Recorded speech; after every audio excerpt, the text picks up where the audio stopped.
시작. 나의 하나님이 그리스도 예수 안에서 영광 가운데 그 풍성한 대로 너희 모든 설 것을 채우시리라. 아멘. 오늘 본문의 말씀은 바울이 빌립보 성도들에게 축복하는 말씀입니다. 오늘 본문이 우리에게 가르쳐 주는 것은 하나님의 공급하심입니다. 빌립보 성도들에게 하나님께서 모든 설 것을 채워주시리라 라고 이야기합니다. 풍성하게 채워주시라 것이다. 그런데 여러분, 이 말씀이 지난주 말씀과 비슷한 면이 있습니다. 지난주 말씀을 떠올려볼까요? 우리 방금 읽었지만 한 번 더 읽어보겠습니다. 시작. 그 아들과 함께 모든 것을 너희에게 주시지 아니하겠느냐. 지난주 말씀에도 하나님께서 모든 것을 주신다라고 하셨죠? 공급을 이야기하셨습니다. 지난주 로마서 8장 32절에서 말하는 그 모든 것은 우리 영적 생활에, 신앙생활에 필요한 그 모든 것이라고 제가 이야기를 했죠. 구체적으로 영적 전쟁에서 이길 무기, 뭐라고요? 전신갑주라고 구체적으로 이야기했습니다. 오늘 본문이 말하는 모든 설 것을 채우시리라 할 때 이 모든 설 것은 무엇을 말하는 것일까요? 여기서 말하는 것은 전신갑주라기보다 우리 삶에, 우리 생활에 필요한 그 모든 것이라고 말할 수가 있습니다. 로마서가 신앙에 필요한 모든 것을 공급한다면 오늘 말씀은 우리 일상의 삶에 필요한 모든 것이다 라고 좀 구별을 할 수가 있을 것 같아요. 그렇다면 우리 생활에 무엇이 필요한가요? 무엇이 필요합니까? 네, 잘잘법이라고 있죠. 네, 잘잘법이라고 지난주에 이야기했듯이 사실 우리에게 필요하죠. 저는 제 개인적으로 생각해 봤습니다. 사실 제게는 필요한 게 없어요. 모든 게 다 있습니다. 아니, 근데 제가 이거 준비하면서 한번 생각을 해봤거든요. 이게 없는 게 뭐가 있지? 라고 하니까 사실 필요한 건 다 있는 거예요. 필요한 거는. 다 있는 거예요. 그런데 한 가지가 더 있었으면 좋겠다라는 생각은 해보게 되었습니다. 우리 아이들 교육해야 되니까, 공부해야 되니까 한 명당 로봇이 한 대만 있으면 좋겠어요. 그래가지고 아이들 공부 하나 안 하나, 핸드폰을 하나, 공부를 하나, 로봇이 옆에 가서 딱 감시하고 있다가 공부 안 하면은 꿀밤 딱 주고 반항하면 혼내고 대항하면 핸드폰 뺏고 뭐 이렇게 나를 대신해서 교육할 수 있는 그런 로봇이 하나 있었으면 좋겠다는 생각했는데, 뭐 저처럼 이제 엉뚱한 생각하는 사람도 있겠지만 사실 우리 삶에 필요한 것들이 있습니다. 급박한 카드 빚이 될 수도 있고요. 뭐 대출금을 갚아야 할 일이 있을 수 있고, 제가 카드 빚을 다 갚았기 때문에 하는 겁니다. 여러 가지 우리 삶에 부족한 것들이 있을 수 있습니다. 그런데 오늘 본문의 말씀은 바울이 하나님께서 그 모든 것을, 설 것을 채워주신다라고 말하고 있습니다. 자, 그렇다면 바울은 왜 본문과 같이 이렇게 말하는 것일까요? 오늘 본문을 통해 하나님께서 채우시는 방법과 의미에 대해 오늘 함께 배우고자 합니다. 바울이 빌립보 성도들에게 하나님의 채우심으로 축복하는 것은 빌립보 성도들이 먼저 바울에게 어떻게 했기 때문에요? 먼저 바울을 섬겼기 때문입니다. 지금 바울은 어디에 있습니까? 감옥에 있죠. 그래서 옥중서신이라고 합니다. 바울이 무슨 죄를 지어서 감옥에 간 것이 아니라 복음을 위해 박해를 받은 것입니다. 여러분, 감옥에 있는 사람은 무엇이든지 부족합니다. 없는 것 투성이에요. 부족한 것 천지입니다. 그래서 빌립보 성도들이 바울을 위해서 영치금을 조금 보냈던 것 같습니다. 이것이 바울에게 너무너무 큰 기쁨이었어요. 주님은 작은 것이라도 베푼 자에게 갚아주십니다. 똑같이 갚아주십니까? 아니요. 주님은 더 풍성하게 갚아주십니다. 다른 성경에도 이와 같은 말씀이 있죠. 누가복음 6장 38절에 잘 아는 구절입니다. 주라, 그리하면 너희에게 줄 것이니 곧 후히 되어 누르고 흔들어 넘치도록 하여 너희에게 안겨주리라. 우리가 먼저 베풀면 하나님은 더 풍성하게 우리에게 안겨주신다라는 말씀입니다. 그리고 이와 같은 것은 주님께서 먼저 그와 같은 삶을 사셨습니다. 사도행전 20장 35절에 볼까요? 이렇게 말합니다. 또 주 예수께서 친히 말씀하신 바 주는 것이 받는 것보다 복이 있다 하심을 기억하여야 할지니라. 주님께서, 예수님께서 주는 것이 받는 것보다 더 복이 있다 라고 했습니다. 왜냐? 주면 하나님께서 더 풍성하게 채워주시기 때문입니다. 그리고 예수님께서 그와 같은 삶을 사셨어요. 하나님의 아들로서 독생자이신 그분께서 하늘 보좌를 버리고 이 땅에 오셨고 우리를 위해서 자기를 아낌없이 주셨고 자기의 생명까지 십자가에 못 박아 우리를 구원하시기 위해서 당신의 생명까지 주셨습니다. 그러니 빌립보서 말씀을 따라 하나님께서 예수님을 모든 이름 위에 뛰어난 이름으로 주시고 세상 모든 무릎이 예수님께 꿇게 하신다라고 말씀하고 있습니다.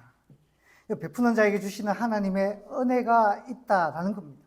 그리고 바울도 그런 삶을 살았기 때문에 사도행전에서 고별 인사를 하면서 그렇게 말한 거예요. 주는 것이 받는 것보다 복이 있다. 제가 너무너무 아끼고 너무너무 이뻐하는 공주가 한 명 있습니다. 우리 딸 말고요. 우리 딸 말고. 우리 딸은 당연히 그렇고 정말 너무너무 예뻐하는 공주가 한 명 있는데 그 부모가 이제 우리한테 베푼 것도 있고 하기 때문에 초등학생이에요. 제가 용돈을 주면서 이야기를 했어요. 우나 목사님한테 다음에 떡볶이 한번 사주면 안 될까라고 해서 떡볶이 한번 사주면 안 될까? 뭐라고 대답했을까요? 그 초등학생 고학년이 안 돼요라고 했을까요? 아니야 싫어 이렇게 사다 드릴게요. 네 라고 했습니다. 제가 기쁠까요? 안 기쁠까요? 안 기뻐요. 너무너무 기쁘겠죠? 그래서 제가 기특하다고 칭찬을 했습니다. 그런데 안타깝게도 저희 집에 있는 머스마들이 2명 있습니다. 머스마들이 2명 있는데 저한테 이야기한 거야. 아빠, 악마다. 어린애한테서 얻어먹으려고 하다니 악마다 라고 이야기를 하는 것입니다. 아빠 마음도 모르고. 그런데 그 머스마들이 하나는 알고 둘은 모릅니다. 아니 제가 그 애한테 얻어먹고 싶어가지고 떡볶이를 사달라고 했을까요? 무슨 뭐 그런 것도 있겠지만 어떤 거예요? 한 번 더 보고 내가 떡볶이 이만큼 얻어먹었으니까 너한테는 내가 이만큼 줄게. 용돈 주려고 떡볶이 사달라라고 이야기를 한 겁니다. 몇 배로 더 베풀어 줄 거예요. 우리 사랑하는 우리 박 선생님도 우리 머스마 중에 한 명한테 커피 사달라, 까라멜 마키아토 사달라 하는데 박 선생님이 얻어먹고 싶어서 그런 걸까요? 몇 배로 용돈 주려고 그렇게 말하는 거예요. 어른들은 그런 겁니다. 여러분, 할아버지, 할머니한테 여러분 용돈이 너무 선물 한 사다 드려보세요. 할아버지, 할머니 가만히 있지 않습니다. 주머니에서 뭘 꺼내요. 아. 부모님한테 여러분 조그만 선물 하나 해서 줘보세요. 일단 저한테는 해당 안 되고요. 엄청나게 많은 선물들이 여러분들한테 주어지게 되는 것입니다. 수익률 제일 높은 투자가 그런 거예요. 여러분, 하나님은 말씀하십니다. 주라. 그리하면 누르고 흔들어 넘치도록 안겨주리라. 이게 하나님 나라의 법칙입니다. 저는 정말 감사한 게요. 제가 뭐 비교해서 그렇지만 비교하면 안 되는데 우리 교회 성도님들 너무너무 감사한 이해할 생각을 늘 하고 있습니다. 특히 이 부분에 있었어요. 이 부분에서 모든 분이 한 분도 빠짐없이 모든 분이 그래서 제가 어떻게 갚아야 되나 이런 생각을 심심찮게 제가 하게 됩니다. 하늘의 상급이 있기를 바랍니다. 아멘. 자, 바울이 빌립보 교회에 로부터 받은 것은 사실은 그렇게 큰 것은 아닙니다. 큰 것은 아니에요. 바울이 빌립보 성도들의 후원에 대해서 대단히 기뻐했는데 그 기뻐한 것은 바울이 돈이 없고 옷이 없고 먹을 게 없고 너무너무 궁핍해서 기뻐한 것일까요? 지난번에 나눈 말씀 기억하죠? 빌립보서 4장 13절 암송해 보겠습니다. 시작. 내게 능력 주시는 자 안에서 내가 모든 것을 할 수 있느니라. 빌립보서 4장 13절 말씀. 아멘. 할렐루야. 아멘. 역시 암송이 되고 있습니다. 되고 있습니다. 옆에 분 축복하고 암송이 되고 있습니다. 암송이 되고 있나요? 아멘. 바울은 있으면 있는 대로 없으면 없는 대로 당당한 그리스도인으로서 살 수 있는 자족함이 있습니다. 자족. 또 18절 말씀을 보면 오늘 본문의 18절 말씀을 보면 바울은 자신이 풍부하다라고 이야기합니다. 정말 차고 넘쳐서 그렇다기보다 이미 자족하고 있기 때문입니다. 그런데 그럼에도 불구하고 빌립보 성도들이 베풀어 준 게 너무너무 그냥 고마운 거예요. 그 마음 씀씀이가 너무 기쁜 거예요. 그래서 축복하는 것입니다. 여러분, 받은 것이 있다면 감사하고 축복해야 합니다. 그것이 크든 작든 아주 작은 것이지만 정말 크게 축복한 예가 있어요. 성경 어디일까요? 열왕기상 17장 선지자 엘리야 이야기에 나오죠. 가뭄이 들어가지고 먹을 게 없어서 하나님께서 엘리야를 저기 시돈의 사르밧 땅으로 보냅니다. 이방인의 땅이에요. 그리고 이방인 과부를 만나게 합니다. 이 과부가 아들과 함께 둘이만 살고 있었어요. 너무너무 가난했어요. 근데 엘리야가 찾아가서 저녁밥을 지어 바치라라고 해요. 저녁밥을 지어 바치라. 그러니까 이 과부가 저와 제 아들이 지금 한 끼 먹을 양밖에 없습니다. 더 이상 양식을 구할 수도 없고 이제 굶어 죽을 처지입니다. 마지막 이걸 내놓으라고요? 여러분, 담배 피는 사람에게 절대 해서는 안 되는 일이 있습니다. 돛대라고 하죠. 돛대는 달라고 하면 이게 쓰레기예요. 달라고 하면 안 되는 겁니다. 마찬가지예요. 마지막 남은 한 조각입니다. 그런데 엘리야가 달라라고 이야기해요. 그러니까 이 여인이 어떻게 합니까? 믿음으로 그것을 내놓죠. 엘리야가 축복하죠. 그것을 내게 주면 너희의 그 살통이 가뭄이 끝날 때까지 마르지 않을 것이다 라고 축복합니다. 그리고 그 믿음에 대한 보답을 받게 됩니다. 하나님 말씀 그대로 가뭄이 끝날 때까지 먹을 것이 차고 넘쳤어요. 풍성하게 주셨습니다. 사랑하는 여러분, 우리가 베푸는 것이 클 수도 있고 작을 수도 있습니다. 반대로 우리가 받는 것이 어쩌면 인간적으로 볼 때 조그마한 것일 수도 있어요. 하지만 그 작은 것의 소중함을 잊으면 안 됩니다. 그 작은 것의 소중함. 예수님은 성전에서 헌금하는 많은 사람들 중에 과부의 두렙돈이 가장 크다라고 했습니다.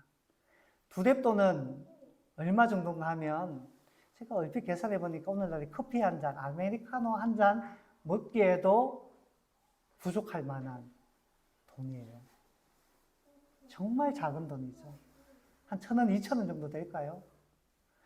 그렇지만 그 돈이 부자들이 헌금한 어떤 돈보다도 크다라고 예수님께서 말씀하셨습니다. 왜냐? 그 두렙돈은 그 과부가 지금 현재 가진 전부였기 때문에 그렇습니다.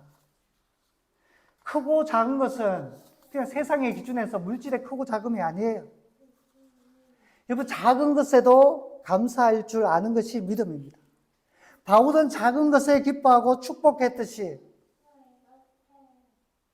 저부터 시작해서 저와 여러분이 정말 그 작은 것에도 감사할 줄 아는 믿음의 사람들 되었으면 좋겠습니다. 제가 서울에 올라가 있으면서 내년도 나름대로의 계획들이 그냥 하나님께서 막 보여주시는 거예요. 그 중에 하나가 사실 사랑의교회에서 과거에 했던 운동이 떠올랐어요. 정감운동. 정감운동. 이것도 우리 교회도 했으면 좋겠다. 정은 정직입니다. 정직. 사회생활과 관련된 거죠. 사람과의 관계. 그리고 감은 뭐죠? 감사. 정직과 감사. 세상에서 행복한 사람은 많이 가진 사람이 행복한 게 아닙니다. 감사하는 사람이 행복한 거죠. 세상에서 승리하는 비결은 많이 버는 것이 아니라 정직하게 사는 것이 승리하는 비결이고, 행복하게 사는 비결은 감사하는 삶이 행복하게 사는 비결입니다. 작은 것에 감사하고 그 작은 것에로 말미암아 축복할 수 있는 우리 푸른의 교회 될 수 있기를 바랍니다. 아멘. 마지막으로 한 가지만 더 나눌게요. 바울의 말처럼 채우시는 은혜가 있습니다. 그런데 여러분, 때로는 똑같은 것으로 채워주시는 것이 아니라 다른 것으로 채워주시기도 합니다. 물질을 베풀었다고 꼭 물질로 바르는 것은 아닐 수도 있다라는 뜻입니다. 물질을 주었는데 영적인 것으로 받는 경우도 있어요. 누가 있을까요? 베다니의 마리아를 생각해 보세요. 예수님의 장례를 준비하죠. 예수님이 유월절에 어린 양으로 오셨는데 마리아 눈에는 보이는 겁니다. 주님께서 이제 돌아가신다. 다른 사람 눈에는 안 보였어도 마리아 눈에는 보였어요. 참 믿음의 삶이라는 것을 알 수 있죠. 그래서 주님을 위해서 자기의 전부라고 할 수 있는 것을 드립니다. 무엇인가요? 향유, 옥합, 한 나드. 300데나리온이나 하는 그 향유를 깨트려 주님 머리에 붓습니다. 300데나리온은 1데나리온이 얼마라고요? 노동자 하루 품삯. 박사님 얼마 정도 받으시나요? 제가 받는 거, 우리 이재 집사님 기준으로 하면 너무 높고요. 한 13만 원이나 치봅시다. 예를 들어 4천만 원이 넘는, 거의 5천만 원 가까운 엄청나게 큰 돈입니다. 마리아는 고아입니다. 부모님이 없습니다. 어떻게 모은 것일까요? 참 아끼고, 남들 풀 메이크업 할 때 본인은 그냥 부디모만 바르고 네일아트 가가지고 막 할 때 봉숭아 씨앗으로 물들이고, 그렇게 아끼고 원잡, 투잡, 쓰리잡까지 해가면서 그게 모은 돈 아니겠어요? 결혼하려고. 정말 그래도 행복한 결혼하려고 그렇게 아낀 것일 텐데 주님을 위해서 몽땅 아낌없이 바칩니다. 이 마리아의 헌신에 대해서 주님께서 마리아를 칭찬하시는데 내가 2배도 갚아줄게 라고 하지 않으셨어요.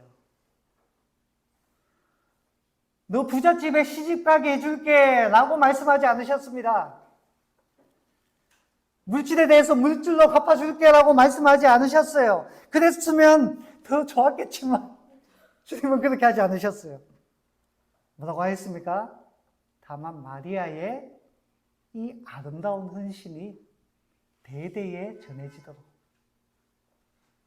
마리아의 이름을 정말 높이 올려주셨습니다. 물론 마리아에게 필요한 것은 주님께서 돌보시는 아버지께서 채워주시겠죠? 또 앞서 나누었던 사르밧 과부를 볼까요?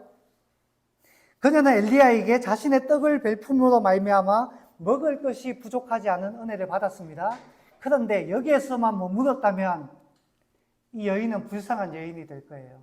그런데 주님께서 플러스 알파를 주시는데 어마어마한 것을 베풀어 주십니다. 뭐냐 하면 자신의 외아들이 병에 걸려 죽게 됩니다. 끔찍한 일이잖아요. 그런데 엘리야가 그 아이를 안고 가서 아이를 위해서 기도하는데 하나님의 은혜로 말미암아 이 아이가 어떻게 됐을까요? 살아나요. 살게 됩니다. 그때 이 사르밧 과부가 했던 고백이 매우 중요합니다. 이렇게 말합니다. 내가 이제야, 여러분 엘리야랑 사르밧 과부가 오랫동안 한 집에서 살았어요. 엘리야가 다락방에 있었겠지만 오랫동안 한 집에 살았습니다. 살통이 마르지 않는 은혜를 매일매일 누리고 있어요. 그런데 사르밧 과부가 이렇게 이야기합니다. 뭐라고 합니까? 내가 이제야 당신은 하나님의 사람이시요. 당신의 입에 있는 여호와의 말씀이 진실한 줄 아노라. 이제야.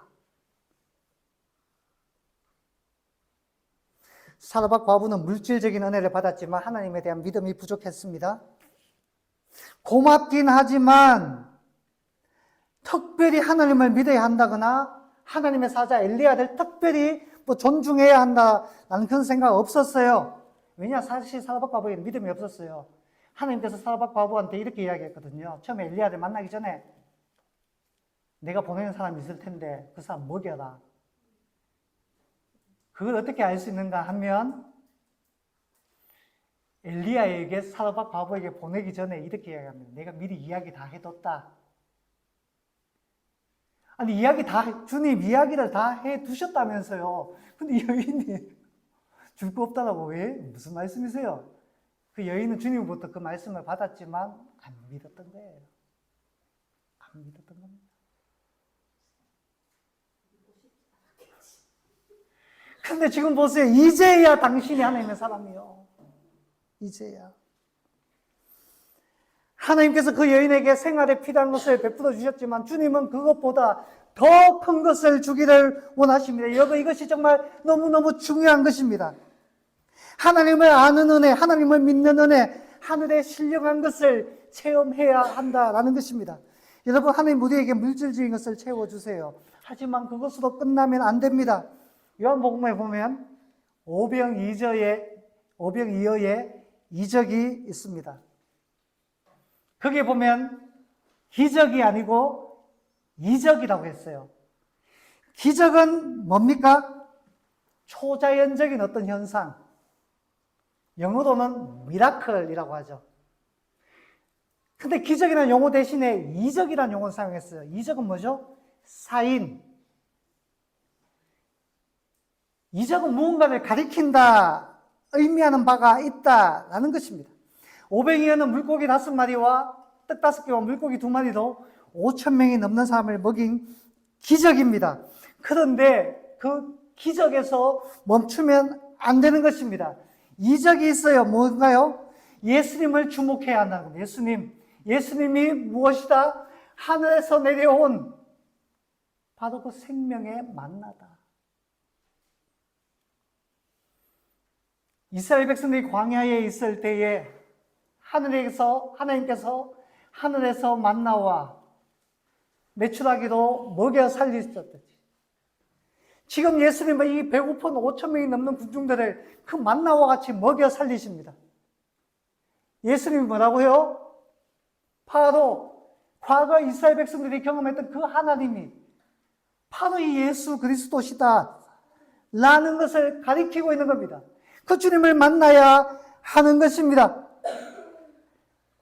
그런데 유대인들은 이 5천 명은 먹을 것 밖에 못 봤어요. 예수님이 하나님이라는 것을 못 봤어요. 그러니까 예수님께서 내가 너희를 위한 만나다라고 말씀하시니까 나는 모르겠어, 이해가 안 돼, 믿을 수 없어 하고 다 떠나가 버리잖아요. 얼마나 안타까운 거예요. 떡에만 빠지면 안 되는 겁니다. 주님을 만나야 하는 거예요. 제가 한국교회 섬김의 날 다녀왔습니다. 제가 똥손이 나가지고 그래도 TV는 보내줄 것 같은데 모르겠어요. 나중에 약간 조금 애매한 말을 하더라고요. 저희가 최선을 다했지만 재정이 조금 부족해서 애매한 말을 하던데 잘 아시겠지만 사실 거기에 간 목적은 화려한 물품이었습니다. 솔직하게 제 심정을 이야기하면 사실 그거 받으러 갔어요. 솔직히 말해서. 제가 나누고 싶은 이야기도 썼죠. TV도 있고 냉장고도 있고 찬양 반주기도 있고 뭐 태블릿도 있고 더불어서 경품 추천하면 뭐 태블릿 300대에다가 뭐 스타리아도 주고 얼마나 풍성합니까? 얼마나 대단합니까? 그런데 제가 집회에 참석하면서 특별히 첫째 날 산상기도회, 산에 간 건 아닌데 그냥 이름이 그렇더라고. 산상기도회 하면서 제 마음속에 그 경품은 온데간데 없고 경품에 대한 기도는 단 한마디도 안 나왔습니다. 단 한마디. 정말 제가 바라는 기도는 하나님의 은혜가 제게 필요하고 우리 푸른의 교회에 필요합니다. 우리 푸른의 교회가 하나님의 신령한 것으로 매주 예배 드릴 때마다 충만한 그런 교회가 되기를 원합니다. 정말 그런 간절한 기도가 나오더라고요. 경품 온데간데 없고. 물론 끝나고 나올 때는 좀 씁쓸하긴 했습니다. 가슴은 좀 문지르고 좀 나오기는 했습니다. 그러나 그게 중요한 게 아니죠. 하늘에 신령한 것이 중요합니다. 말씀했습니다. 하나님은 우리에게 먹을 것, 입을 것, 그 이상을 주십니다. 우리 생활에 필요한 것, 그 이상을 주십니다. 우리에게 필요한 것 차고 넘칠 뿐만 아니라 하늘에 신령한 것도 주십니다. 저와 여러분이 받고 싶은 것은 무엇입니까? 내 삶이 너무너무 궁핍하면 하나님을 저버릴까 두려우니 필요한 것도 달라고 하세요. 저도 꼭 필요하면 달라고 합니다. 그러나 더 큰 것을 사모하세요. 하늘의 신령한 은혜. 하나님을 깊이 아는 은혜. 하나님을 체험하는 은혜. 이 말씀이 살아서 내 가슴에 콱콱 박히고 내 삶을 움직여가는 그 은혜가 있는 우리 푸른의 교회와 우리 모든 성도들 될 수 있기를 주님의 이름으로 축원합니다.